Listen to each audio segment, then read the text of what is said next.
Bonjour à tous. Le déconfinement a débuté il y a une semaine. Nombre d'entre nous ont retrouvé le chemin du travail, d'autres ne l'ont jamais quitté. Mais la reprise plus intense de la production inquiète, interroge nombre d'entre nous. Stéphane, secrétaire du syndicat CGT-UFCM de Paris-Gare de Lyon, a bien voulu répondre à quelques questions. Bonjour Stéphane. Bonjour Laurent, bonjour à tous. Stéphane, peux-tu nous dire quelles sont les mesures de protection prises par l'entreprise pour assurer la sécurité des collègues? Et la CGT, quel regard porte-t-elle sur ces mesures? Nous traversons une période difficile. Cette pandémie désorganise notre quotidien, nos vies. Elle génère une forte inquiétude parmi nos collègues, inquiétude justifiée au regard du nombre d'agents contaminés, mais surtout face à la douleur d'avoir perdu un membre de leur famille, un ami, un voisin. La priorité des priorités dans la période est bien la protection pour sa vie et sa santé.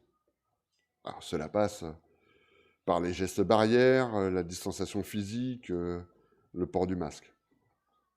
L'entreprise a mis en œuvre un certain nombre de mesures, dotation de masques, visières, surlunettes, pose de plexiglas, lingettes, gel, savon. Elle s'est aussi engagée à verser 30 euros sur la feuille de paie de mai pour l'achat de masques pour les déplacements domicile de travail. Pour la CGT, nous revendiquons la gratuité des masques. C'est un élément essentiel de protection individuelle pour la population et les salariés. Il est d'ailleurs inadmissible que ce produit de santé fasse à l'objet d'un business, l'objet de promotion commerciale. Autre remarque, la CGT revendique la dotation de masques de type FFP2 pour les agents en contact avec la clientèle. Nous sommes plus qu'étonnés que la direction refuse cette dotation, alors que les textes SNCF, notamment un RA rédigé dans le cadre de l'épidémie du H1N1, cette dotation est prévue. Et concernant le télétravail? Le télétravail est une disposition législative associée à un avenant au contrat de travail. Dans le cadre de l'urgence sanitaire, des décrets ont permis de généraliser ce mode de travail sans modification donc du contrat. Pour soutenir les personnels en télétravail, la direction SNCF s'est engagée à verser une indemnité de 15 euros par mois. Le télétravail est maintenu au minimum jusqu'au 8 juin, mais il est clair que ce dispositif pourrait se prolonger bien au-delà en fonction de la situation sanitaire. Je pense qu'il y aura et il faudra tirer les enseignements de ce mode de fonctionnement, réévaluer les charges de travail. Chacun a pu mesurer que le forfait jour n'est pas aussi protecteur qu'il aurait souhaité. Quelle est la responsabilité des DPX et plus généralement des encadrants dans la mise en œuvre des mesures de prévention?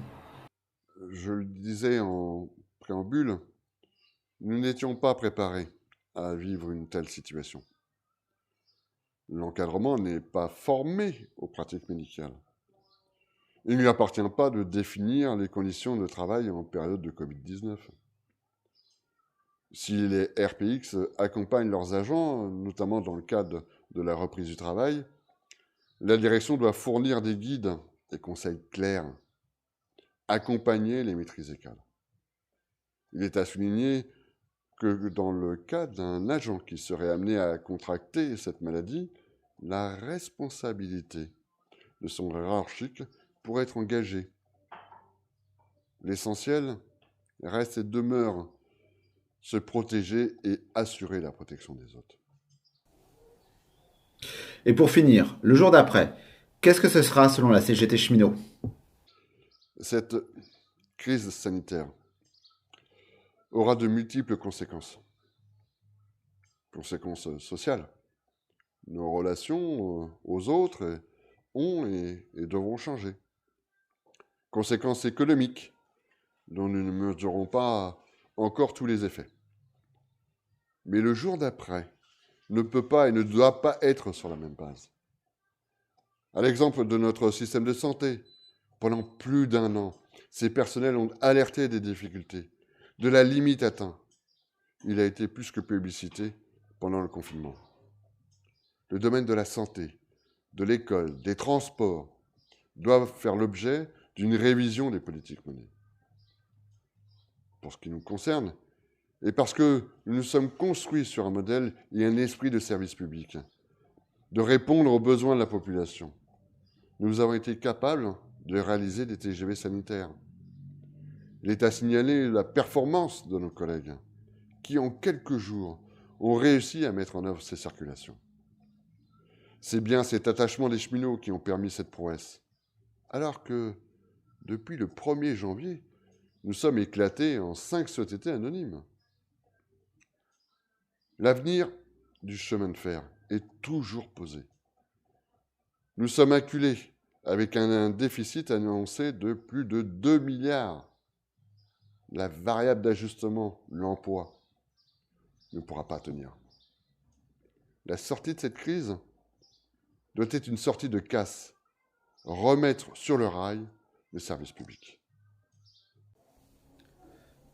Merci Stéphane, n'hésitez pas à partager et à bientôt pour de nouvelles vidéos.